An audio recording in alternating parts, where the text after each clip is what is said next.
सभी दोस्तों को मेरा प्यार भरा नमस्कार। द ग्रेट अवेकनिंग ग्रुप के मंच पर आप सभी का स्वागत है। आज हमारा सब्जेक्ट है आपकी मान्यताएं, बिलीफ सिस्टम्स। हमने पिछले वीडियो में चेतना के स्तर के बारे में डिटेल में जाना, है ना। उसके बाद हमने उन चेतना के अलग अलग लेवल्स को चक्रास के जुड़ के जाना। तो ये सब हमने गहराई से जाना। तो अब हमें पक्का समझ में आ गया है कि चेतना का हमारे जीवन में क्या इम्पोर्टेंस है ना। वननेस में हमने जाना, चेतना के हिसाब से हम सब एक है ना। चेतना हम सब में कॉमन है और उसकी वजह से ही हम जीवित है। ये हम लेकिन चेतना के अलग अलग लेवल पर हम जीते हैं। उसकी वजह से हम संसार में और आध्यात्मिक जीवन में अलग अलग लेवल पर वाइब्रेट करते हैं और सफल या सफल होते हैं। यहाँ तक हमें सब बातें गहराई से जानी, है ना। इस पर से ये तय होता है कि हमारे जीवन में सबसे इम्पोर्टेंट कोई चीज है ना। कोई भी इम्पोर्टेंट है, कोई कीमती बात कोई है, तो वो है हमारी चेतना है। उसे जीवन ऊर्जा भी कहते हैं। तो हमारी जीवन ऊर्जा को हमें बचाए रखना है और उसकी ऊर्ध्व गति करना है ना। चेतना को ऊपर उठाते जाना है, यही हमारा मेन मिशन रहेगा। तो आओ हम पहले थोड़ा समझ लेते हैं कि होता क्या है। तो पहली बात, जहां जहां हमारा मन यानी कि हमारे विचार जाते हैं, वहां वहां हमारी चेतना, हमारी ऊर्जा वहां जाती है ना? और हम सब जानते हैं दिन में हमारे मन में अप्रोक्सीमेट 60 से 70 हजार विचार आते हैं। सोचो हमारा हाल क्या है ना। कहाँ कहाँ हमारी ऊर्जा जा रही है। मैं बार बार ये कहती हूँ कि दिल के हुए 1000 टुकड़े, एक इधर गिरा और एक उधर गिरा। अब समझो कि दिल को अगर हमें जोड़ना है तो हमारी हालत क्या होगी, है ना। 1000 टुकड़े हैं, इधर उधर टुकड़े गिरे हुए हैं, और दिल को हमें जोड़ के रखना है, तो क्या हालत होगी। ऐसा ही हाल हमारी चेतना का है। जो हमारी प्राण ऊर्जा है, कैसे कैसे कामों में हम फंसाए रखते हैं उसे, है। और छोटी छोटी बातों में उसको उलझाए रखते हैं। हम शुरू करते हैं अपने रूटीन से ऐसे, है ना। पहले शुरू करते हैं रूटीन से, हम शुरू करते हैं कि रोजमर्रा के जीवन में हम क्या करते हैं। ये लाल शर्ट पहनूं कि नीला पहनूं, है? ये भिंडी बनाओ कि बैगन बनाओ, है। ऐसी निशुल्क बाबतों में, ऐसी बातों में हम उलझते रहते हैं और इतना सोचते हैं उसके बारे में, क्या करूं, क्या बनाऊं, क्या पहनूं, क्या खरीदूं, ऐसे, है ना। उसमें उलझ के हम अपने ऊर्जा को वहां फंसाए रखते हैं, है ना। छोटी छोटी, ये तो एकदम, मैं बहुत उदाहरण नहीं दूंगी, लंबा हो जाएगा इसलिए। तो छोटी छोटी बातों में आप ऐसे समझ लो कि क्या क्या हम, कैसे कैसे हम उलझते रहते हैं। छोटी छोटी बातों में घर में बहस करते हैं, है? ये यहाँ क्यों रखा, रोज कहना है। मिस ऐसे शॉर्ट में मैं बता देती हूँ, ऐसे आप समझ जाओ कि रोज घर में क्या क्या हम बहस करते रहते हैं। ये इधर क्यों रखा, रोज कहना है मुझे, यहाँ नहीं रखते, ये करते हैं, वो करते हैं, ऐसा क्यों किया, वैसा क्यों किया, ऐसे। और रोज एक की एक बात की हम घर में बहस करते रहते हैं, है? आप समझ लेना, ऐसे छोटी छोटी बातें मैं शॉर्ट में बता देती हूँ। ऐसी बातों में हम ऊर्जा को फंसाते रहते हैं। लेकिन जैसे हम कार ड्राइव करना सीखते हैं तो हम बड़े कॉन्शियस होते हैं, है ना। लेकिन बाद में वहां मन की जरूरत नहीं रहती है, आराम से चला लेते हैं। ऐसे ही रूटीन तो हमें सेट रखना है ना। हम रूटीन को सेट कर सकते हैं कि ऐसे छोटी छोटी बातों में हम उलझे ना, ऐसे ना। कितने लोगों को मैंने देखा है, सुबह खाना खाया नहीं तभी से सोचेंगे रात को क्या बनाएंगे, रात को क्या बनाएंगे, ऐसे। भी ये कोई बात हुई है, अभी अभी खाना खाया है, रखो थोड़ा टाइम रखो, ऐसे। ऐसे ही लोग बस कुछ सोचना नहीं है तो ऐसे सोचते रहते हैं। तो ऐसे ही रूटीन को अगर हम सेट रखें ताकि वहां ऊर्जा बची रहे। ये एक पॉइंट हो गया ऐसे। इस रूटीन का सब बातें मैंने बता दी, छोटी मोटी सब बातों को कवर कर लेना आप। तो अब चलते हैं मेन पॉइंट पर। ये है हमारी मान्यताएं, बिलीफ्स, है ना, जिसमें हमारी बहुत सारी ऊर्जा वहां पर फंसी रहती है ना। उसके बारे में हम डिटेल में जानते हैं। तो शुरुआत कहाँ से होती है? हमारे जन्म से, है ना। प्रवीण सर ने बताया है। पीके पिक्चर को ऐसे पूरा ये पूरा जो लेक्चर है उसमें पीके पिक्चर बहुत मायना रखता है, तो पूरा पीके पिक्चर उसमें अ, सोच लेना। उतना सब मैं डिटेल में नहीं जाऊंगी, लेकिन प्रवीण सर ने बताया ना, पीके पिक्चर को ध्यान में देखना है, ऐसे रखना है। उसमें बहुत सारे इंपॉर्टेंट कॉन्सेप्ट है। उसमें बताया गया है कि जब एक बच्चा पैदा होता है तो उस पर तो कोई थप्पा नहीं होता है ना। या सिर्फ ये स्त्री या पुरुष होता है, वहां वो तय है होता है, बाकी कुछ नहीं। फिर जो परिवार में वो पैदा हुआ उसी परिवार का थप्पा उस पर लगता है ना। फिर वो हिंदू, मुसलमान, सिख, ईसाई बन जाता है। फिर उससे संभालते हैं। जैसे ही वो 1-2 साल का होता हुआ, उसकी शिक्षा शुरू कर दी जाती है। ये दूध है, ये पानी है, इसे पानी कहते हैं, इसे ग्लास कहते हैं। ऐसे सब सिखाया जाता है। मैं डिटेल में मैं नहीं बताती हूँ, मैं सब कुछ ऐसे सिखाया जाता है। और बच्चा अपने पेरेंट्स के हरकतें सब देख देख कर वो सीखता जाता है ऐसे। वो हरकतों से देखता है कि ये लोग क्या कर रहे हैं, ऐसे सब वो सीखता जाता है ना। उस टाइम उसका मन बिल्कुल खाली होता है, एकदम खाली रहता है। हम बोलते हैं कि छोटे बच्चे भगवान का स्वरूप होता है। एकदम खाली रहता है, हाई फ्रिक्वेंसी में रहता है, उसे कुछ चिंता कुछ नहीं होती। और हम वो धीरे धीरे ऐसे खाली होता है, वो धीरे धीरे बनना शुरू हो जाता है। थोड़ा बड़ा होता है, खेलने लगता है, बाहर निकलता है, दोस्तों से मिलता है, कुछ उनसे सीखता है। इस स्टेज पर उसे अब सिखाया जाता है कि ये अच्छा है, ये बुरा है, ऐसे, है ना। पहले सब नाम सिखाया जाता कि मम्मी है, ये पापा है, ये पानी है, गिलास है, ऐसे सब सिखाया जाता है घर में। फिर फ्रेंड्स के पास जाता है तो उसको फिर ऐसा सिखाया जाता है, ये अच्छा है, ये बुरा है, ये गुड मैनर्स है, ये बैड मैनर्स है ना। बाद में सिखाया जाता है, तुम गुड बॉय और गुड गर्ल हो ना, तो ऐसा करना है, नहीं तो तुम्हें बैड माने जाओगे, ऐसे, है ना। तो 2.5 साल में तो स्कूल में बच्चे को भेज देते हैं। वहां टीचर है, इतने सारे बच्चे हैं, रिक्शा या वाहन से वो स्कूल जाता है। वो सबसे उसे तालमेल बिठाना पड़ता है। रिक्शा वाला भी डांटता है, ऐसा करो, ऐसा नहीं करो, ऐसे डू और डस का ऐसे बोलो ना कि इतना सारा थोप ऊपर डाला जाता है उसके ऊपर कि वो उसमें फंस के रह जाता है। क्योंकि वो नहीं मानेगा तो वो हमें डांटेगा ऐसे या शिक्षा देंगे, है ना। तो वो क्या अच्छा बच्चा बनना चाहता है, अच्छा गुड बॉय बनना है, गुड गर्ल बनना चाहता है ऐसे। तो जो कहता है वो करता है, उसको खुद को मालूम, उसको खुद को क्या करना है उसकी किसी को भी नहीं पड़ी है, और कोई उसको पूछता भी नहीं है ना। वो जो करना चाहता है वो कुछ भी वो नहीं कर पाता है। चलो टाइम हुआ, उठ जाओ, टाइम हुआ, खा लो, ये वो सब चलता रहता है। उसमें जो बच्चा जो पैदा हुआ है उसको क्या करना है वो कोई सुनता नहीं है ना। वो इनर चाइल्ड है जो दब जाता है ऐसे। और समाज, माँ बाप, गुरु, मित्र, हमें हमें जो बनाना चाहते हैं वो बनकर हम हमें रख देते हैं ऐसे।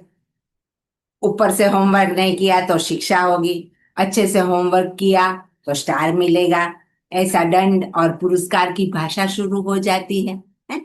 घर में, स्कूल में, सब जगह उसका ये हाल है। वो खुद मन से कुछ भी नहीं कर पाता है, और समाज उसे जैसे ढालना चाहता है ऐसा उसे ढालता जाता है? धीरे धीरे वो बड़ा होने लगता है। तब उसे ये महसूस होने लगता है कि नहीं, मैं अब मैं आवाज उठा सकता हूं ऐसे। तो कभी कभी वो मना कर देता है, नहीं मुझे ऐसा नहीं करना है, ऐसा ही करना है ऐसे। तो समाज से उसे नाराजगी मिलती है ना। धीरे धीरे वह भी अपना संसार बनाने लगा ऐसे, बड़ा हो गया। एक शॉर्ट में मैंने सब कुछ बता दिया है ऐसे, है ना। ऐसा करते करते करते वो बड़ा हो जाता है। फिर शादी हुई, नौकरी लगी, और सब रूटीन चालू हुआ। तो फिर जिम्मेदारी की वजह से अपनी आवाज नहीं उठा सकता, है ना। पहले क्या था कि बच्चा था तो थोड़ा ऐसे ना बोलते था, नहीं करता हूँ, ऐसे नहीं करना है मुझे होमवर्क ऐसा, थोड़ी देर ऐसे आवाज उठा लेता था। फिर क्या होता है, शादी हुई है, नौकरी लगी है, फिर रूटीन चालू हुआ है, जिम्मेदारी आ गई है। तो फिर वो क्या करता है, आवाज नहीं उठाई, नौकरी चली गई तो क्या होगा, बीवी चली गई तो क्या होगा ऐसे, है ना। तो ऐसा डर डर लगने लगता है। सब तरफ से वो पाबंदी आ जाती है, तो आवाज उठा नहीं कर सकता, ऐसा करना है, ऐसा नहीं करना है। और इसकी वजह से कितना भी वो कॉम्प्रोमाइज अपने आप से करता है, मीन्स कितना कॉम्प्रोमाइज वो अपने आप से करता है, लेकिन सबको खुश नहीं कर पाता है। मीन्स इतना करके भी सबको खुश नहीं कर पाता है। इसकी वजह से आखिर में वह भय, कष्ट, दुख, पीड़ा और संघर्ष ही पाता है ऐसे, है ना। वो पाता क्या है, कोई भी इंसान देख लो, मीन्स ही और शी, कोई भी हो, पाता क्या है ना, संघर्ष ही पाता है। हर वक्त वो अपने सरकमटेंसेस से संघर्ष ही करता रहता है। और ये भावनाओं की जड़ें इतनी भीतर बैठ गई है कि समाज उसे दोषित नहीं ठहराता, तो भी वह अपने आप को कोसता रहता है। मिस इतना वो ये करना नहीं करना, ये करना नहीं करना, उसके दिमाग में इतना कि वो खुद जज बन बैठता है ऐसे। अंदर एक जज पैदा हो जाता है वो। अब कोई समाज उसे दोषित नहीं भी ठहरा है तो भी उसको लगता है, नहीं मैंने ये गलती की है, मैंने ये गलत किया है ऐसे। तो समाज दोषित नहीं ठहराता तो भी वह अपने आप को कोसता रहता है। और इन मान्यताओं की माया जाल से फंसकर ही नर्क जैसा दुख भोग कर जीवन के अंत तक पहुंचता है ऐसे। पूरी जिंदगी वो क्या करता रहा, इसके अंदर ही पड़ा रहता है।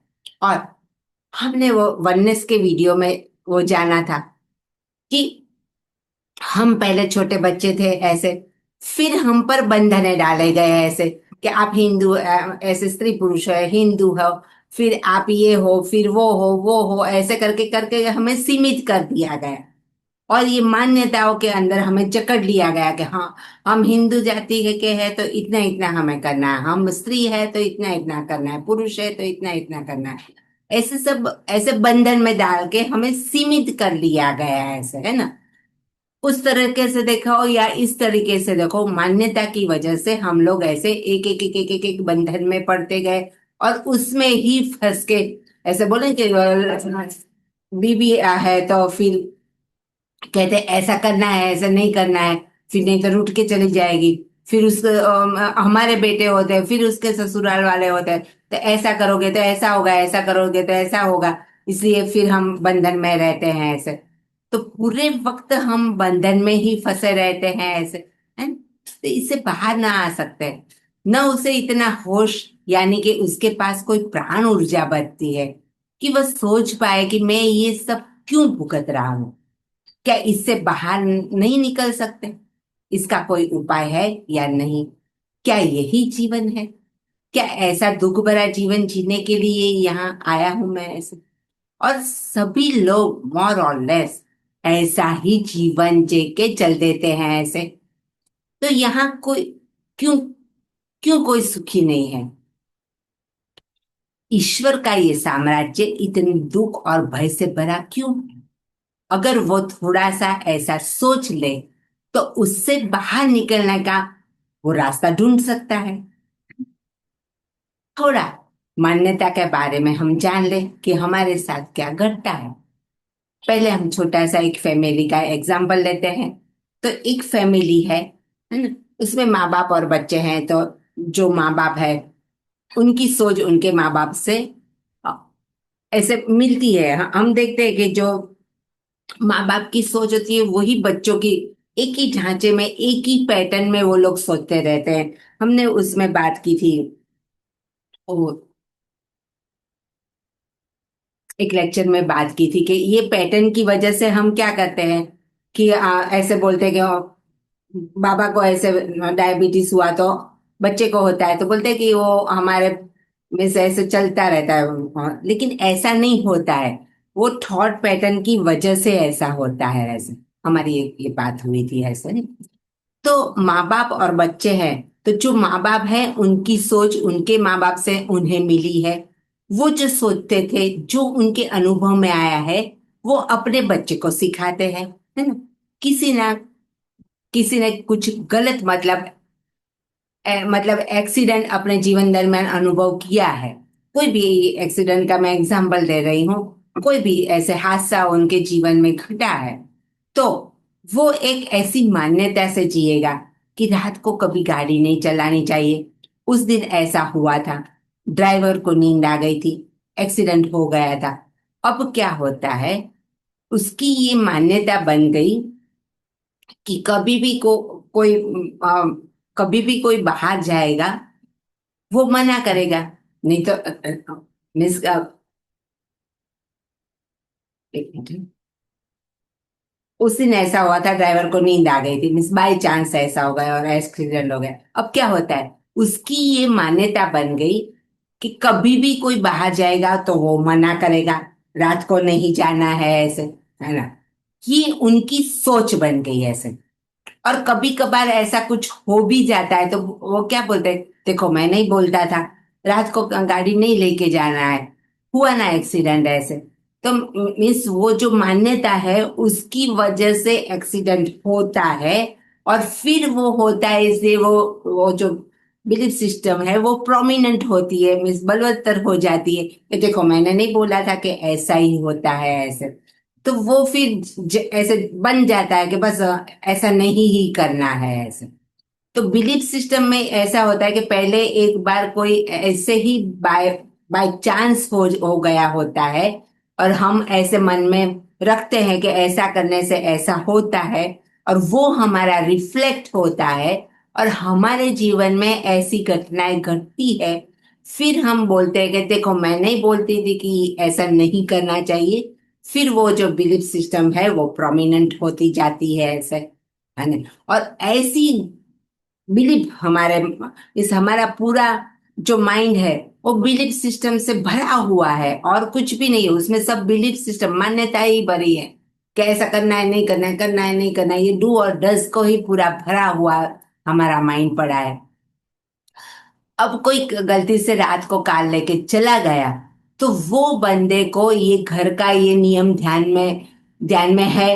वो निकला है, सोचता है कि पिताजी को पता चलेगा तो बड़ा बखेड़ा होगा, और इसी विचारधारा को लेके वो कार ड्राइव कर रहा है।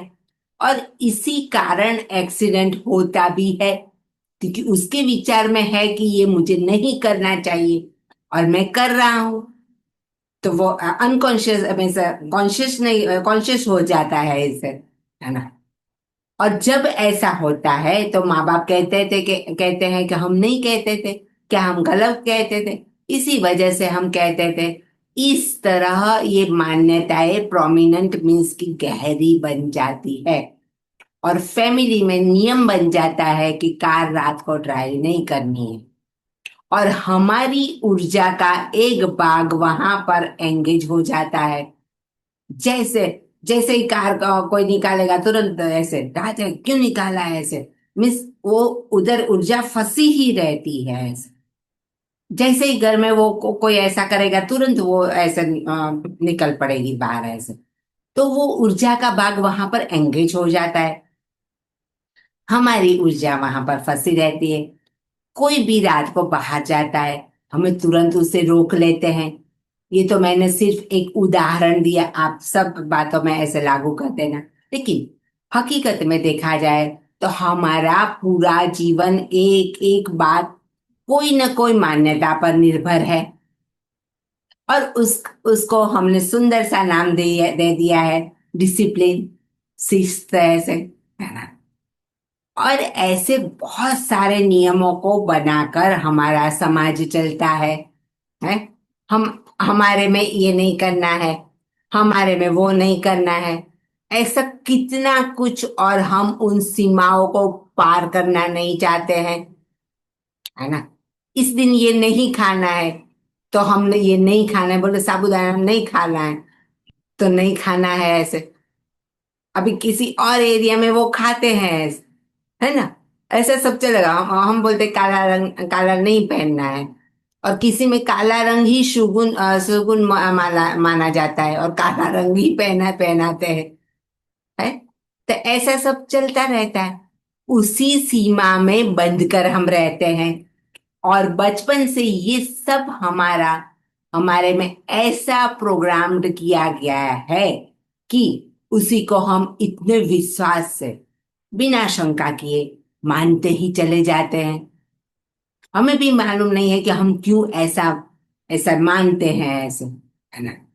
इसकी वजह से क्या होता है, हमारी जो प्राण ऊर्जा है न जाने कितने बंधनों में फंसी पड़ी है। अब हम सब ये जानते हैं कि सूरज की किरणें जो हमारे शरीर पर पड़ती है, तो हमारे शरीर के सबसे नाजुक, जो गर्मी में, गर्मी के प्रति सेंसिटिव है, वो है बाल, है। सर पर हो या चमड़ी पर हो, थोड़ी सी आग में वो तुरंत जल जाएंगे। लेकिन हमने देखा है, हम कड़ी धूप में जाते हैं, फिर भी हमारे बाल जलते नहीं है, है ना। और यही सूर्य की किरणों को मैग्नीफाइंग ग्लास से एकत्रित किया जाए तो वही किरणें जो बाल को भी नहीं जला सकती थी, वो कागज के टुकड़े को जला सकती है ना। इसका मतलब यह हुआ कि बिखरी हुई किरणें जब एकत्रित होती है तो कुछ और परिणाम लाती है ना। हमने आगे बात की कि दिल के हुए 1000 टुकड़े, है। कभी यहाँ दिल का टूटा, कभी वहां। अगर सब टुकड़ों को एकत्रित किया जाए तो वो दिल एक प्रेम का सागर बन सकता है ना। जो बटा हुआ था तो दुखी था, वो ही जब जुड़ जाता है तो प्रेम से उभर जाता है ना। इस एकदम हम सबको मालूम है। उसी तरह हमारी प्राण ऊर्जा चारों तरफ फैली पड़ी है। तो बट नेचुरल है, स्वाभाविक है कि उससे हम कुछ नहीं कर पाएंगे, बाल भी नहीं जला पाएंगे ऐसे, है ना। बिखरी पड़ी है सब जगह, तो हम कुछ नहीं का उससे हम कुछ नहीं कर पाएंगे, और हिंसा, भय, युद्ध, अन्याय, पीड़ा, दुख, कष्ट का ही अनुभव करेंगे। तो हमें क्या करना चाहिए, है ना। हमें अपनी ऊर्जा को, जो प्राण ऊर्जा है, उसे एकत्रित करना है ना। कैसे करेंगे, तो ध्यान साधना के माध्यम से मन को शांत करके ऊर्जा इकट्ठी करेंगे, है। यही ऊर्जा जो हमारा जीवन है, और उस ऊर्जा को बहुत सोच समझ कर खर्च करना चाहिए, है ना। जैसे ही हम किसी से बहस करते हैं, हमारी ऊर्जा सामने वाले में चली जाती है ना।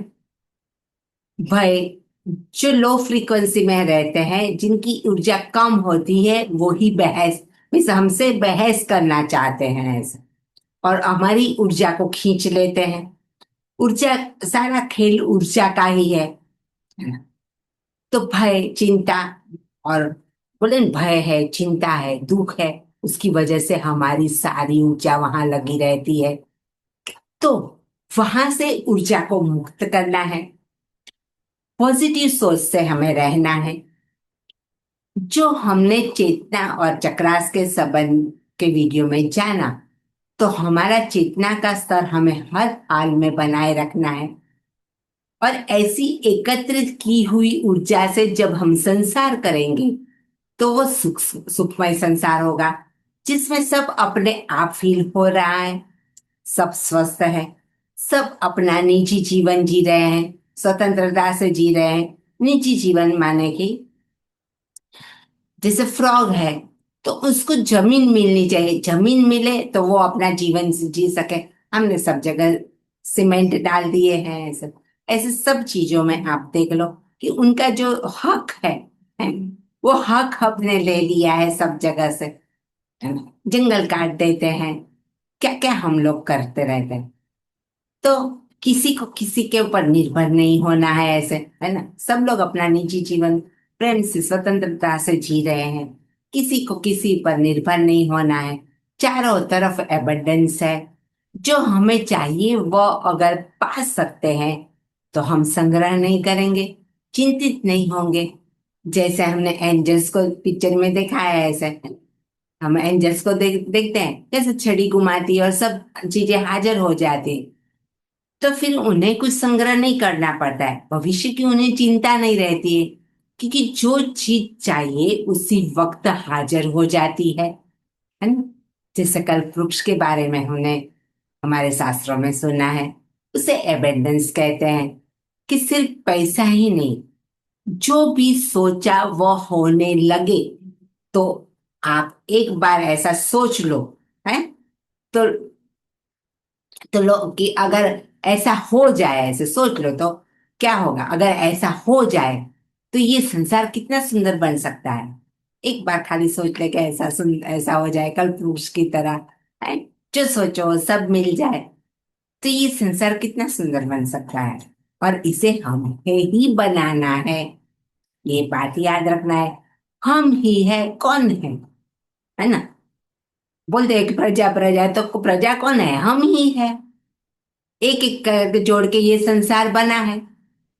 तो हमारी ओरिजिनल पावर को हाथ में लेना है और सुंदर संसार का निर्माण करना है। और जो हम चाहते हैं वही सोचना है ना। कैसे हम कर सकते हैं, तो जो हम चाहते हैं वही सोचना है। यूनिवर्स में भरपूर है, प्रचुर मात्रा में सब कुछ उपलब्ध है, किसी भी बात की कमी नहीं है। तो हमारी सोच बदलनी है ना। सोच बदलनी है, समझ बदलनी है, हमारी ऊर्जा को मुक्त करना है। अब जब हम संसार को भी साइड पर रखकर हम आध्यात्मिक जीवन की तरफ चलने लगे, तो हम ये रिस्क उठा सकते हैं कि सोच ले कि बिल्ली आई तो काम होता है, क्योंकि अभी ऐसा कोई काम नहीं रहा है, तो चलो देख लेते हैं कि बिल्ली आने से और चीजें खराब होती है कि ऐसा कुछ भी नहीं होता है। तो एक बार करके तो देख लो, है। तो ऐसे ऐसे सब बंधनों से आप निकलते जाएंगे, तो आपकी ऊर्जा मुक्त होती जाएगी। क्योंकि हर वक्त वो डर बना रहता है, बिल्ली आई तो, जितनी बार बाहर निकल बिल्ली सामने आई तो, बिल्ली सामने आई तो ऊर्जा वहां ऐसे फंसी रहती है।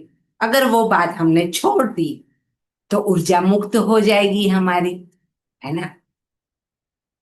ऐसे ऐसे करके हमें एक एक बिलीफ सिस्टम को हमारे मन से निकालनी है और हमारी ऊर्जा को मुक्त करनी है, मुक्त करना है। और उसे जो ऊर्जा है, प्राण ऊर्जा हमारी है, उसे उसकी असल स्थिति में लाना है, ओरिजिनल स्वरूप में लाना है ना। यही न्यू एनर्जी है। और उसके उपयोग से सुंदर संसार करना है और खुशहाल जिंदगी जीनी है ना। आगे के लेक्चर में हम मान्यता पर गहराई से ऐसे बात करेंगे और ज्यादा बात करेंगे कि कैसे मुक्त हो सकते हैं और हम वननेस में कैसे रह सकते हैं, उसके बारे में भी हम जानेंगे। और एक आज जब बात ही निकली है तो मैं एक एक मैसेज दे देना चाहती हूँ आप सबको। रिक्वेस्ट है कि हम कुछ न करें। मीन्स चारों तरफ जो माहौल है, जैसे कभी युद्ध हो जाता है, कभी प्लेन क्रैश हो जाता है, कभी ये मैसेज आता है कि ऐसा हो रहा है, कभी जैसे कोरोना फैल जाता है। तो जैसे कोरोना फैला तो क्या हो गया, ऐसे जो लोग मरे, हम सब ये कंक्लूजन पर हम आए कि जो डरे वही लोग मर गए हैं, बाकी एग्जैक्टली कोरोना से बहुत लोग नहीं मरे हैं ऐसे। युद्ध हुआ, ऐसे प्लेन क्रैश हुआ, ऐसे हादसे बने रहते हैं, ऐसे हो गए हैं ऐसे। तो हमें क्या करना है? हमें क्या करना है? जैसे युद्ध हो रहा है, एक ही बात मैं बताती हूँ। देखो, गलत मतलब कोई मत निकाले। एक सिंपल सी मिस, मैंने भी कभी किसी संत को ऐसे महान संत को ये क्वेश्चन किया था। और मैं सच में बताती हूँ कि उस टाइम जब बॉम्बे में ये जो कसाब वाला जो ताजमहल होटल में हुआ नहीं, उसके पहले एक बॉम्ब ब्लास्ट हुआ था। उस समय में 1993 की बात होगी। उस समय मैंने वो संत को पूछा था कि ये हुआ, बहुत खराब हुआ, तो उसके बारे में हमें क्या करना चाहिए। तो बोले कि आप अगर वहां पर आईजीपी है, ऐसे पुलिस के बड़े आईजीपी है या प्रधान है, कुछ है कि जहां पर आपको निर्णय लेना है, तय करना है कि युद्ध को रोक दिया जाए या चालू रखना चाहिए, ऐसे निर्णायक स्थिति में वो जगह पर आप है, तो आपको जरूर उसके बारे में सोचना चाहिए। चारों तरफ से तहकीकात करके ये निर्णय पर आना है कि क्या करना है। आप प्रधानमंत्री है, आप सेनापति है, ऐसे है ना, अब जो भी है, जो निर्णय ले सकते हैं, तो आप जरूर वो सब बातों के बारे में सोचो। अब हम घर में बैठे हैं, युद्ध कहाँ पर हो रहा है, यहाँ बैठ के हम क्या कर सकते हैं? है ना, बस देखते रहते हैं, डरते लगते रहते हैं, ऐसा हो गया, बातों को बढ़ाते रहते हैं ऐसे। और वो सब शब्द, वो भय, वो डर, वो सब फ्रीक्वेंसी धरती माँ में भी चली जाती है और यूनिवर्स में भी फैल जाती है। हम वही कर रहे हैं, और क्या कर रहे हैं? कुछ कर तो नहीं पा रहे हम, ना वहां लड़ने जा सकते हैं, ना युद्ध को बंद करा सकते हैं, ना युद्ध को चालू रखवा सकते हैं। हम क्या कर सकते हैं? है ना। फिर भी हम इधर ऐसे बातें करने लगते हैं जैसे हम ही युद्ध पर जा रहे हैं। तो एक काम तो हम कर सकते हैं ना, कि जो जो हो रहा है, जहां पर हो रहा है, उनके लिए वो लोग कर रहे हैं, उनसे जो हो रहा है वो बन रहा है, वो सब वो लोग कर रहे हैं। है ना। हम यहाँ पर बैठ के अगर हम अपना चेतना का स्तर गिराए नहीं ऐसे, है ना, 200 के अंदर मत जाने दीजिए। मैं रिक्वेस्ट करती हूँ आपसे कि 200 के अंदर हम नहीं जाने देंगे, ये तय करके रखेंगे। और फ्रीक्वेंसी, हमारी जो फ्रीक्वेंसी है वो फ्रीक्वेंसी, मैं ऐसे नहीं बोलती कि आप ऊपर चले जाओ, जो भी आप फ्रीक्वेंसी में 200 से ऊपर आप जहां भी वाइब्रेट करते हो, वहां पर बनी रहिए ऐसे। एक लेक्चर में मैंने ये भी कहा है कि कोई डराता है, हम डर जाते हैं ऐसे। हाँ, प्रवीण सर बोलते हैं कि जैसे तैसे अभी कोरोना गया, सब लोग ऐसे नॉर्मल हो गए, थोड़े सबका चेतना का स्तर ऐसे ऊपर बढ़ा, और कोई एक ऐसा युद्ध हो गया, सब फिर से डाउन हो गए। डाउनफॉल डाउनफॉल होता रहता है। कुछ न करे, अगर हमारे ग्रुप में ही, ग्रुप के सभी लोग अगर ये संकल्प कर ले कि हम अपनी चेतना का स्तर नीचे नहीं गिराएंगे ऐसे, तो आप सोचो कितना काम हो जाएगा। और जो यूनस का जो स्तर है, चेतना का स्तर, उसको थोड़ा हम बनाए रखने में हमारा उसमें पार्ट होगा ऐसे। ऐसे दूसरे लोग भी करते होंगे ऐसे। तो इतने लोग तो बने रहे इस फ्रीक्वेंसी में और ऑल ओवर चेतना का स्तर बनाए रखे ऐसे, तो हमारा शिफ्ट हो सकता है ऐसे। है ना, शिफ्ट करना है हमें। तो इतना हम फ्रंट रनर की, और हम इस ग्रुप में है, जब इनको सुन रहे हैं प्रवीण, इजुमी जी को, प्रवीण जी को, तो इतना तो हम कर सकते हैं ना कि अपनी चेतना का स्तर तो मत गिराइए कभी ऐसे। है ना, अपनी चेतना पर बने रहिए। जैसे उस दिन मैंने एग्जाम्पल दिया था, वो ऐसे 450 पर वाइब्रेट करता था, फिर 50 पर आ गया और फिर आत्महत्या कर लिया ऐसे। क्या मतलब है उसका? है ना। तो इतना हम ऐसा क्यों करेंगे ऐसे? तो अपनी चेतना का स्तर हमेशा बनाए रखिए। कुछ होता है, हाँ, हमें सुनना है, नहीं सुनना है ऐसा नहीं है। हम ऐसा नहीं चाहते कि युद्ध होता रहे और मरते हैं तो मरते रहे, ऐसे नहीं बात करते हैं हम। लेकिन हम क्या ऐसे क्या हम एफर्मेशन देंगे कि नहीं, खुशहाल दुनिया बने ऐसे, है ना, खुशहाल दुनिया बने, सब लोग सुखी हो, सब अपने आप फील हो ऐसे, तो सब एफर्मेशन हम दे सकते हैं। है ना। और हम एक मनुष्य ही है जो सब उल्टा सुल्टा काम करके हमने सब कुदरत से हमने नाता तोड़ दिया है ऐसे। जो पशु पंखी है, वनस्पति, मैंने वनस्पति को भी देखा है कि उसको धूप नहीं आती है तो जहां धूप आती है उस तरफ वो झुक जाता है। उसको कौन समझ देता है? टोटली वो यूनिवर्स के सहारे जीते हैं।